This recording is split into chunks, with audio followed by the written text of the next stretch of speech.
Chris Wood scored the winner to make it 2-1 at full time. Let's look at the stats. Okay, so Sheffield United had a little bit more possession, but it's absolutely nothing. However, Nottingham Forest did have a lot more shots, and they did have a single shot more on target as well.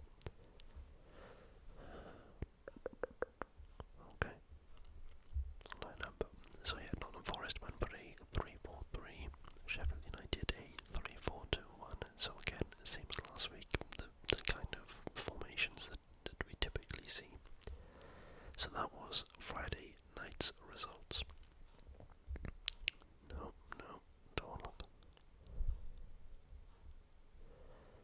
On Saturday, the first game on Saturday was Fulham and Brentford, where Brentford beat Fulham 3-0.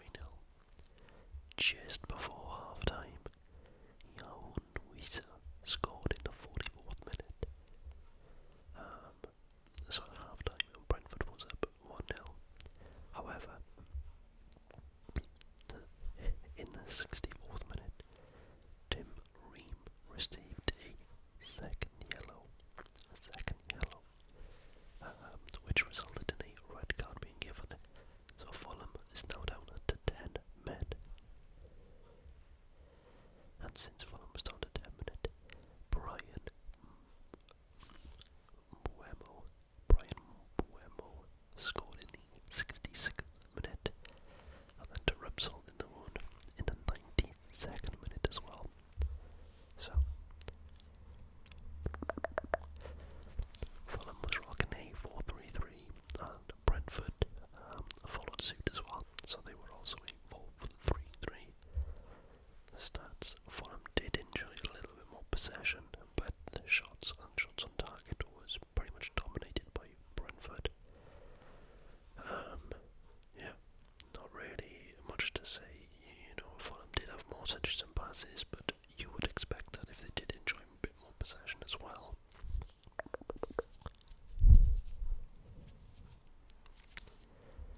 Okay, and then we go down to Liverpool-Bournemouth. So, as you may know, or not know, I'm a Liverpool fan. I have been since I can remember. Oh, yeah, we did look at the matches on the other ones, but okay, we'll do it from here on out.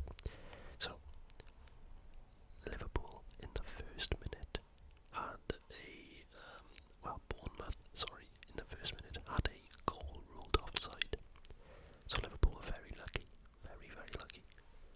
However,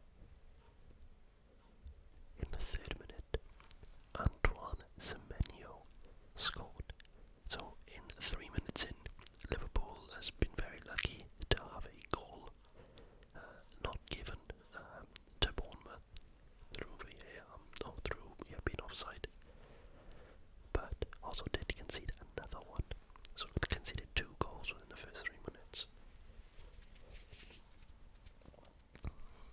So it was looking like one of them days for Liverpool.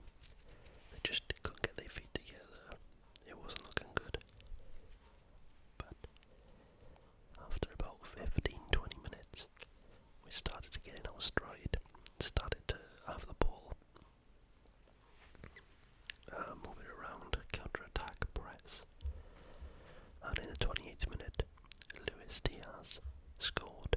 Well, it wasn't quite a bicycle kick, but it was like a chip on volley, but behind his head, into the goal, which was pretty cool.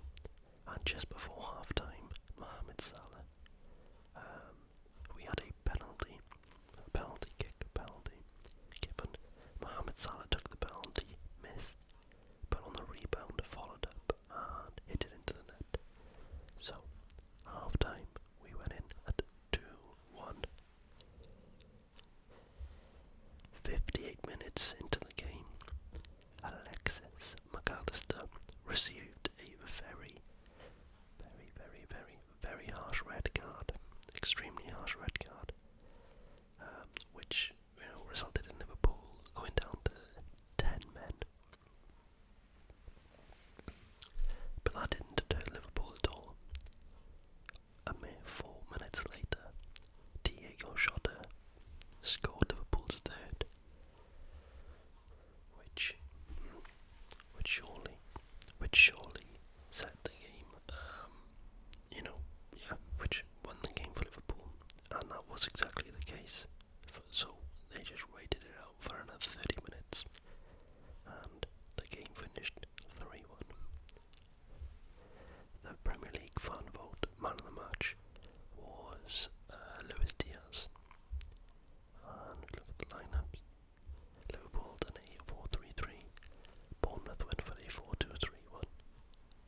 themselves is they get themselves into decent positions, but they got no one to finish them.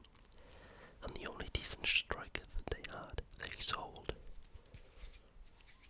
which was Raul Jimenez. So yeah, Wolves don't really have a decent striker now, so we got a few weeks left of the transfer market. I would encourage Wolves to go out and just get a striker that can get them 15-20 goals a season, because that would help them so much.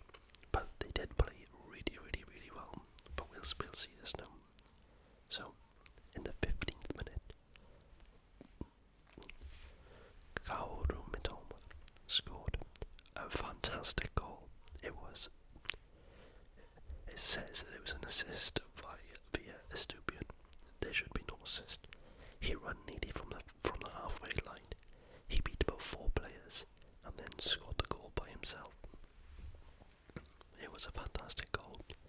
And again, I might have said this last week, but there's a lot of people who has tipped this guy to be the next big thing, coming from Brighton, and to have an incredible future. And after watching him in this game, I can see why everyone is saying that. But Matoma wasn't done then. He actually then assisted the guy who assisted him.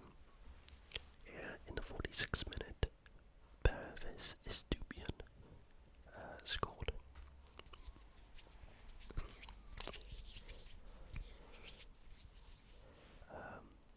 It was literally a minute after half time, and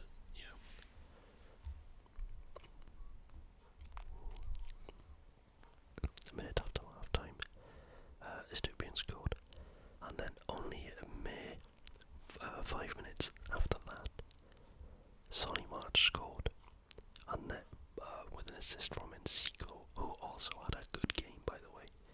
Encico had an incredible second half.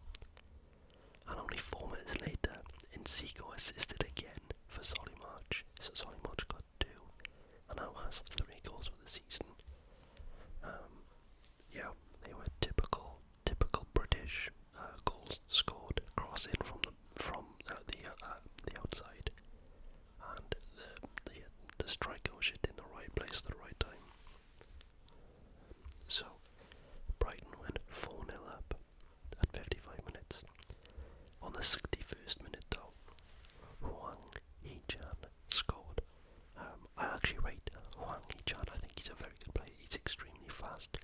He can drop the shoulder. He can beat a man.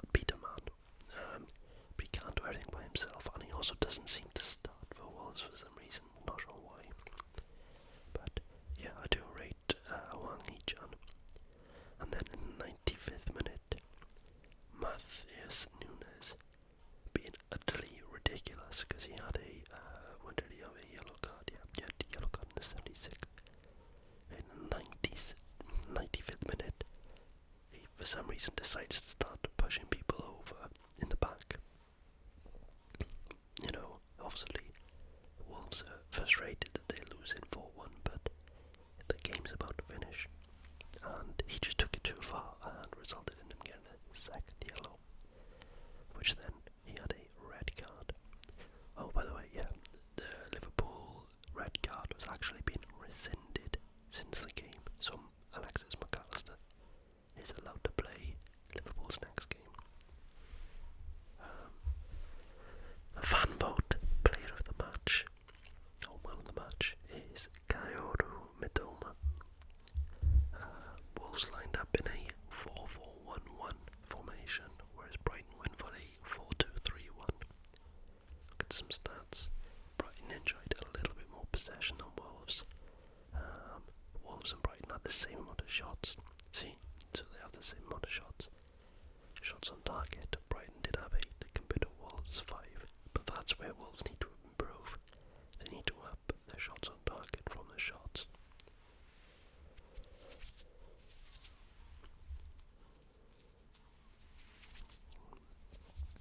Okay, moving on. So, them 3 games there, the Fulham, Brentford, Liverpool, Bournemouth, Wolves, Brighton, were played at 3 o'clock. At 5:30, we had Tottenham, Manchester United.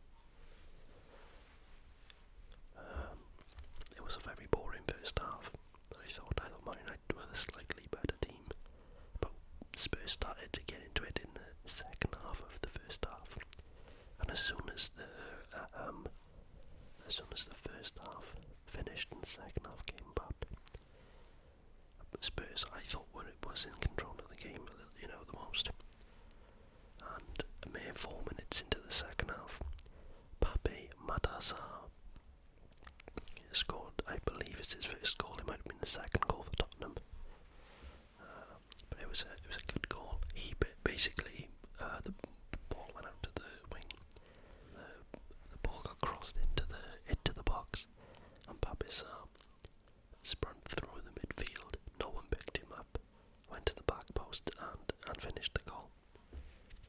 And basically, it was a little bit of back and forth between Spurs and Man United. Not much quality being shown, to be honest with you. And that was amplified in the 83rd minute, where Lisandro Martinez scored an own goal for Man United, which made it 2-0 to Spurs. The fan vote man of the match was Pape Matar. I guess because he scored a goal. However, my player of the match was Bissouma. He was excellent. He looked like the only decent player on the pitch, which is surprising because he couldn't even get into the Tottenham side last year. Tottenham went for a 4-2-3-1. Manchester United also followed with a 4-2-3-1 formation too. Stats-wise, Spurs did enjoy a little bit more possession. Manchester United did have a bit more shots, but the shots on target was dead even. So you can see that Spurs were just a little bit more clinical, but both teams should really be having a little bit more shots on target from the amount of shots they had. And then the last game played on Saturday was Manchester City and Newcastle. As you can see, this was kind of a boring game as well. Two very good sides, but they were just so good, defensively, that they couldn't break through really. The only breakthrough was in the 31st minute. Julian Alvarez scored, which was assisted by England's Phil Foden, and that was pretty much it for this game. Like I said, it was a very good defensive performance from both sides, but not really that much happened. The fan vote man of the match was Phil Foden, who played in more of a De Bruyne role, which was what we call a number 10 role. And he did say post-match that, that is his favoured position, but he understands that the best player in the world, in Kevin De Bruyne, also plays in that position. But as I mentioned last week, Kevin De Bruyne's out now for a few months, so maybe Phil Foden gets to step up to that plate and play in that position over the next few months. Line-up-wise, Man City went for a 4-2-3-1 approach, whereas Newcastle joined Liverpool in a 4-3-3 approach. Looking at the stats pretty much favoured Man City. They enjoyed the most possession, the most touches, the most passes, the most shots, and also the most shots on target, but you can see the shots on target. Like I said, both teams should put on a good defensive performance, which led to only 5 shots on target in the whole match being made. And that was it for Saturday. We then move on to Sunday. Aston Villa beat Everton 4-0. 4-0. 2 in the first half and 2 in the second half. Everton's got a real problem here. I don't know what it is, but they're struggling bad. In the 18th minute, John McGinn scored with an assist by Leon Bailey. A mere 6 minutes later, Douglas Luiz scored, which made it half-time 2-0 to Aston Villa. Everton didn't really show much going forward. Their striker Calvert-Lewin went off. And they didn't really show anything to Aston Villa or to anyone watching.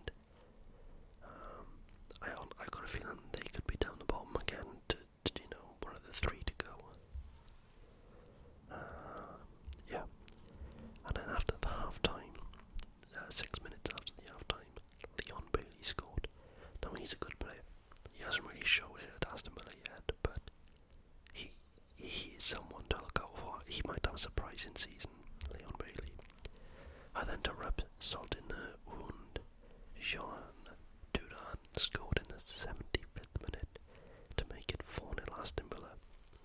The fan vote man of the match was Leon Bailey, and I do agree with that. Line-up wise, Villa went for a 4-2-3-1. Everton went for a 4-1-4-1 approach. Stats. Aston Villa did enjoy the majority of possession. A bit like Man City against Newcastle, they also enjoyed the most passes, the most touches, the most shots, and also the most shots on target. But you can see Aston Villa was pretty clinical. Nearly over half their shots were on target. Everton, on the other hand, less than a quarter of their shots were on target. So that was the first game on Sunday, and I thought that was going to be the best news of the night. But it wasn't, because West Ham beat Chelsea 3-1. Now I didn't see this one coming because Chelsea played alright against Liverpool in match week 1. But West Ham, good old West Ham. So in the 7th minute, Naif Ajerd scored with an assist from James Ward-Prowse, who has just moved to West Ham from Southampton. Chelsea did equalise in the 28th minute with Kani Chukwuemeka. There was a lot of yellow cards in this game, and at half time it was 1-1. However, within 10 minutes of the second half beginning, West Ham went in front again with Michael Antonio. Antonio, I think, is one of the most underrated players in the Premier League. He's a very good, powerful striker. He's played for West Ham for a good number of years, and he's always consistent with his goal tally, I think. And he was also assisted by James Ward-Prowse again. So on his, I think, West Ham home debut, James Ward-Prowse had 2 assists, which is very, very good. In the 67th minute, the first goal scorer, Naif Ajerd, he got sent off with a second yellow, so there's a few red cards been given this weekend, which made West Ham down to 10 men. Everyone, including myself, thought that Chelsea would push on and either equalise or go on to win the game. But actually the opposite happened. The more Chelsea pushed, the more that West Ham had to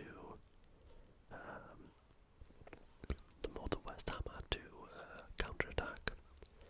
That's exactly what they did in the 95th minute. The 95th minute, Lucas Paqueta, who Man City have been interested in signing, scored the goal to put the game to bed and to make sure that West Ham were victory in the London Stadium. The fan vote man of the match was James Ward-Prowse. Look at the lineups. West Ham did line up in a 4-2-3-1 manner. Chelsea went for a 3-4-2-1 manner. Look at the stats. So Chelsea enjoyed so much more possession, the 3/4 of the possession. They also enjoyed the most shots as well, 17 compared to West Ham's 12. But again, it's being clinical and accurate. West Ham, 50% of their shots were on target, and 3 of those they scored. Chelsea, less than a quarter of their shots were on target, and only a quarter of them were scored.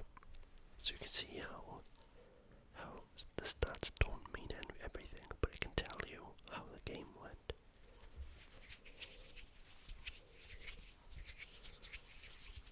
Okay, so that was Sunday's game then. And the last game to close out the night, the weekend rather, was on Monday. And that was Crystal Palace and Arsenal. Again, a pretty boring game. Crystal Palace, I think Roy Hodgson is back managing them now, but 25,000 people at Sellers Park in London. The first half was 0-0, not really much happening. The only thing to note was Jordan Ayew received a yellow card. Look at that, it's pretty much empty. second half though, 54th minute, Arsenal captain Martin Odegaard scored. And again, that was pretty much the only notable thing that happened in the game, apart from Tomiyasu received a red card, which that makes what, 4 or 5 red cards on the weekend, which is unheard of really. It's a lot of red cards. Yeah, a second yellow, so you had a yellow in the 60th and then in the 67th as well. But apart from that, nothing really stood out. Apart from, they said Declan Rice's performance was really good as well. So he's looking like he's fitting in with Arsenal pretty well. The man of the match was Odegaard.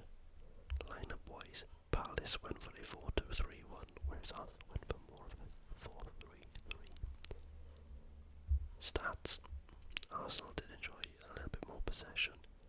They had equal shots, but Arsenal were a little bit more clinical on the shots on target as well. But both really need to improve their shots on target compared to total shots made stat. And that is it for match week 2. Now if we look ahead to how do we look ahead? Premier League fixtures, let's have a look. Let's have a look for fixtures for match week 3 then.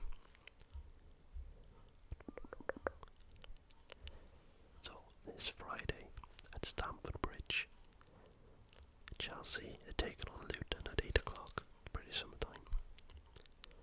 So I'd pick Chelsea for that. Luton's I think is favourite to go down. Saturday 26th of August, so the next day, the first game of the day is Bournemouth versus Spurs. This is gonna be, I don't know, Bournemouth's actually played alright, but I think Spurs is doing really well under the new manager. I think I'll pick Spurs to win that. Then we got Arsenal and Fulham. I'll take Arsenal. Brentford, Palace. I'll take Brentford. Everton and Wolves. I'll take Wolves. Man United, Nottingham Forest. I'll take Nottingham Forest. Brighton, West Ham. A draw. I think a draw. Maybe Brighton. But I think, yeah. Sunday then, we have Burnley, Aston Villa. I'll take Villa. Sheffield United, Man City. No. Let's go back. Sheffield United, Man City. I'll take Man City. And the biggest game of the weekend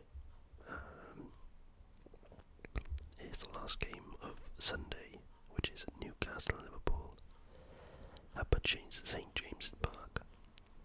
And I can't go against my